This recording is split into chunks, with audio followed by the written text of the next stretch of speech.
লোকসভা নির্বাচনের আগে রানীগঞ্জে বিজেপি বড় ধাক্কা।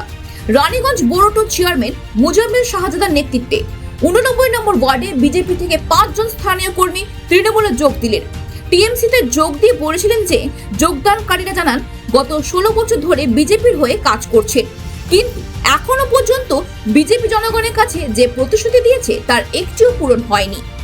89 নম্বর ওয়ার্ডে বিজেপি যা ভোট পেয়েছে তা মিথ্যার উপর ভিত্তি করে, যেখানে মমতা বন্দ্যোপাধ্যায়ের নেতৃত্বে টিএমসি সমগ্র রাজ্যের পাশাপাশি 89 নম্বর ওয়ার্ডে মানুষের উন্নয়নের জন্য প্রচুর কাজ করেছে। বিষয়টি নিয়ে বিজেপি দলের ঊর্ধ্বতন কর্তৃপক্ষের কাছে তারা বারবার দ্বারস্থ হলেও কেউই বিষয়টিকে গুরুত্বের সাথে নেয়নি, তাই টিএমসিতে যোগ দিয়েছেন তারা।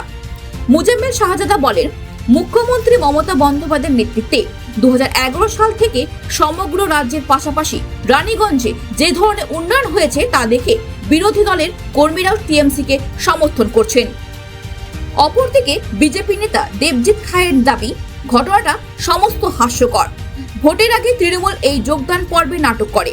যারা বিজেপি ছেড়ে তৃণমূলের যোগদানের দাবি করছেন তারা আদৌ বিজেপিতে ছিলেন কিনা সেই নিয়ে সন্দেহ প্রকাশ করেন তিনি। 89 ওয়ার্ডের যে ছেলেগুলো কালকে জয়েন করলো ওটা ওয়ার্ড প্রেসিডেন্ট ছিল কুমার মণ্ডল, দীর্ঘদিন থেকে বিজেপি করতো। তো তারপরে ওনারা আমার কাছে এসে বললো কদিন আগে যে দাদা আপনার সঙ্গে আমি কাজ করব, আমাকে আর বিজেপিতে ভালো লাগছে না, বিজেপি মানে ওদের বিচার ভাবনা অন্য টাইপের আছে। আমাকে এতদিন থাকলাম দেখছি ওনারা হিন্দু মুসলিম করে বরাবর।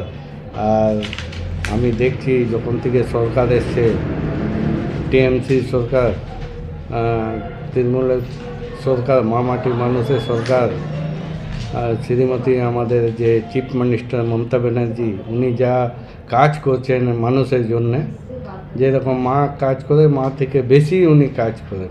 প্রথমত এই 5 জনটা কারা সেটাই তো প্রথমে বুঝতে পারলাম না। অনেকগুলো সংবাদ মাধ্যমে দেখলাম যাদের ফটো আসছে, এদেরকে 21-এর পরেও দেখেছিলাম যে এরা নাকি তৃণমূল জয়েন করেছিল। এরা আবার জয়েন করলো, কবে এরা বিজেপি করেছিল আর কবে এরা আবার তৃণমূলে গেল সেটাই তো বুঝে উঠতে পারলাম না। তবে এই জয়েনিং খেলাটা ইলেকশনের আগে মাঝে মধ্যে তৃণমূল খেলে, ভালো লাগে মাঝে মধ্যে দেখতে, আমাদের কমেডি লাগে, তাই আমরা দেখলাম আজকে।